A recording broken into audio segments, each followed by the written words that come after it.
Anak ditinggalkan di Sungai Baung. Lari dengan Kecurigaan Bribda A pada istrinya yang berselingkuh terungkap usai menggerebek istrinya bersama pria lain di kamar salah satu hotel di Palembang Rabu malam kemarin.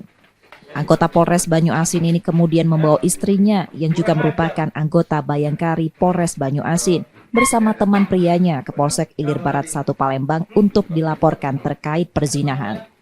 Kanit Reskrim Polsek Ilir Barat 1 Palembang menerangkan, sebelumnya pelapor meminta pendampingan Polsek dan Paminal Propam Polres Banyuasin untuk melakukan penggerebekan karena terlapor sering meninggalkan rumah tanpa izin.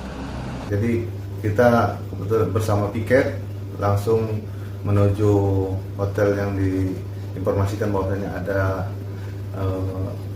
istri korban bersama lelaki lain.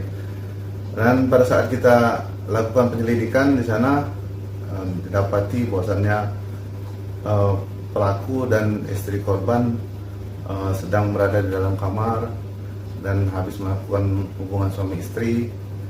Dan kita dapatkan lagi bahwasannya barang bukti di lokasi seperti barang-barang yang menuju ke asusila. Laporan pelapor saat ini tengah diproses bersama barang bukti yang didapat saat penggerebekan. Reski Oktora, Mukas Diferensial, Kompas TV, Palembang, Sumatera Selatan. Kabar Adina. Siapa namanya?